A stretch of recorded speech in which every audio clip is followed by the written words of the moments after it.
Agricultural sector came under the spotlight at the AgriSA's two-day Land and Agriculture Summit.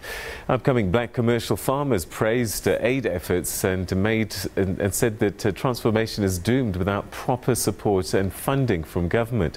The farmers are attending a two-day AgriSA Land and Transformation Summit in the agricultural industry. Our reporter Patricia Visagie has been attending the summit and spoke to Anna Phosa, who was honoured on Monday by President Cyril Ramaphosa for her contributions to agriculture at the Farmers Associations of SA Awards. It is the last day of the AgriSA and Landbouweekblad Land Summit that's been taking place for the past 2 days here in Bilabila, Limpopo. It's a gathering that seeks to fast-track the discussion around the ongoing land debate in the country, and it also looks into transformation in the agriculture sector. Now, one of the individuals that have benefited from the ongoing transformation efforts that have been going on in the country is Anna Phosa. Now, earlier this week on Monday, she was recognized for her outstanding contributions in the agriculture sector. President Cyril Ramaphosa awarded her with an Afasa award. So let's speak to her and find out how has the journey been. She has been in the farming industry for the past 10 years. Thank you so much for joining us, and congratulations with your award. Thank you. Let's talk about you actually getting that achievement. It is a very high achievement. It is also August. It's part of why the president has, of course, recognized you. But it's not just about the fact that you're a black woman and it is Women's Month. It's also about the outstanding work that you have contributed in the agriculture sector. Tell us more about what are you farming in? How long has it been? Thank you. I think yeah, it's time for me to end all those hours. Fortunately, I'm one of the several award winners, female farmers, in the province and national.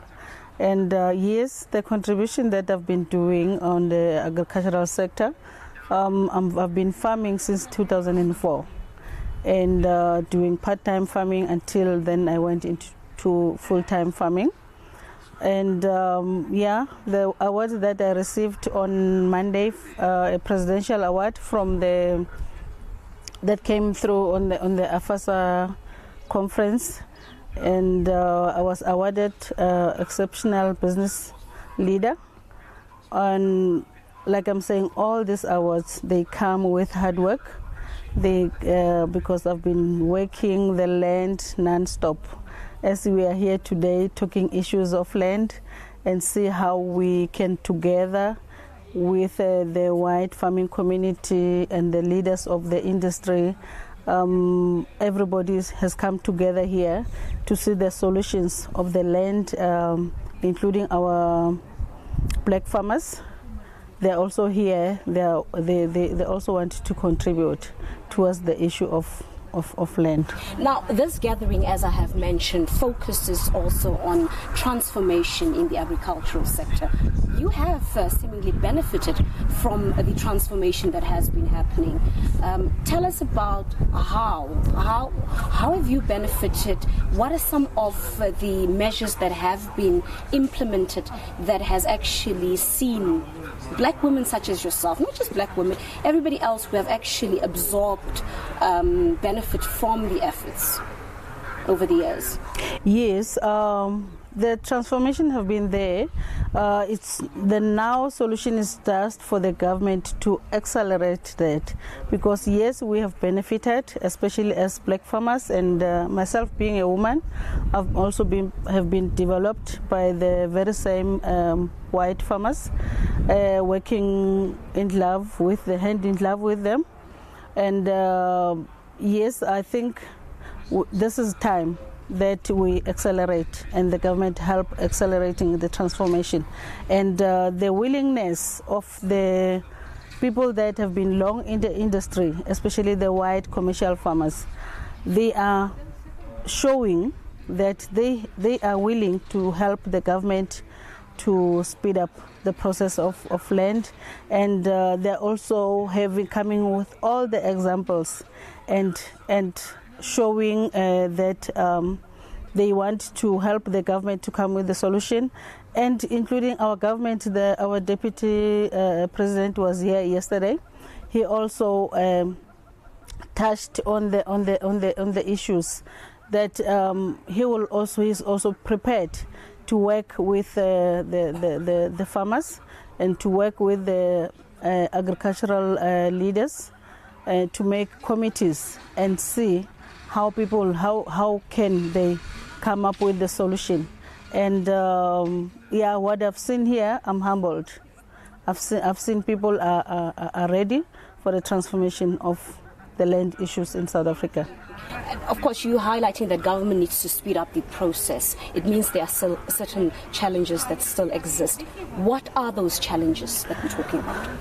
We had people that were given land, and they were faced with some challenges whereby those land were commercial land, and the support was not enough when coming to funding, and the implements of working those farms would need big machines, and those commercial farms were like some of them not utilized up to the maximum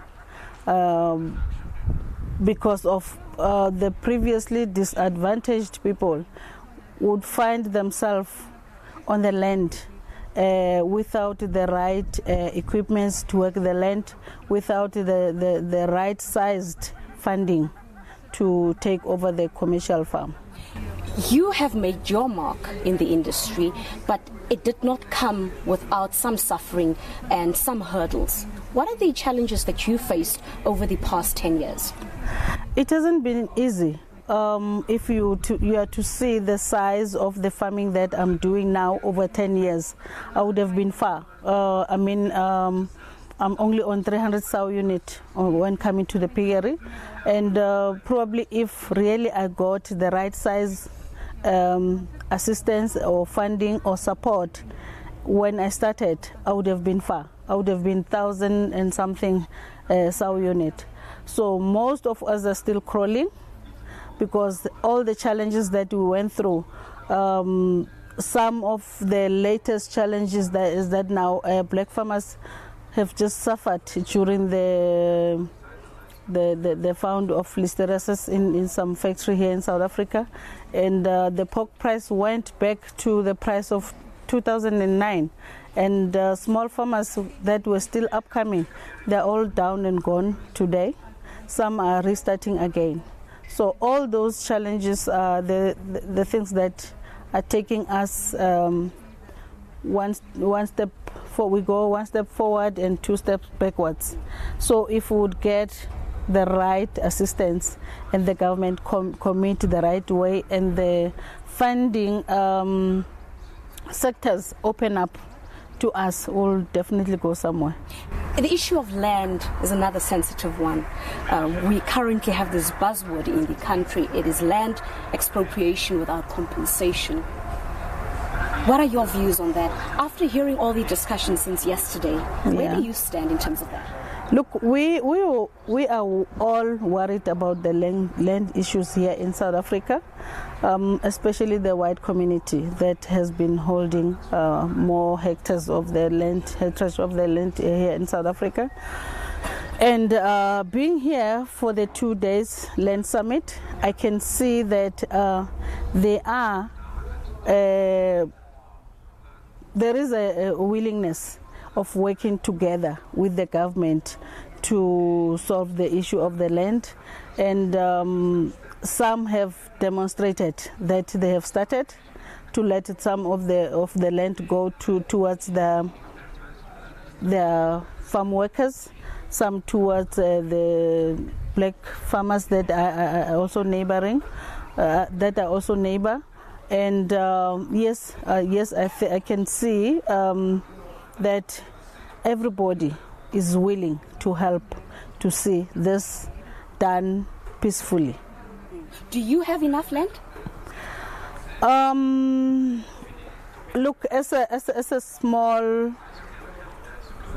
commercial. I'll just say, as a small-scale farmer, I didn't have enough land until today. I'm leasing a land of 318 hectares from the government, which is sizable for me to go commercially. But I think we still have to get more land so that we produce food and feed our South African community.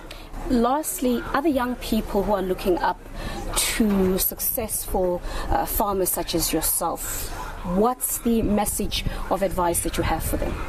Okay, my message to young people of South Africa is if they are to get the land from the government, they are supposed to skill themselves towards agricultural trainings. They are supposed to get themselves mentorship that will take them and handhold them and get them to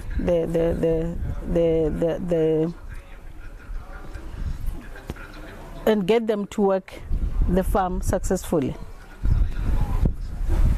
All right, thank you so much. That, of course, the interview with Mayor Anna Phosa. She's one of the outstanding female farmers. She was this week recognized by the country's head of state, President Cyril Ramaphosa. She achieved an Afasa award for some of the achievements that she has made in the agriculture industry. She's a pig farmer. She's one of many women who have actually really made a success story out of the benefits of transformation that they have, of course, been given the opportunity to embark on. And that's how we, of course, come to an ending here at Bila Bila at the AgriSA Land Summit.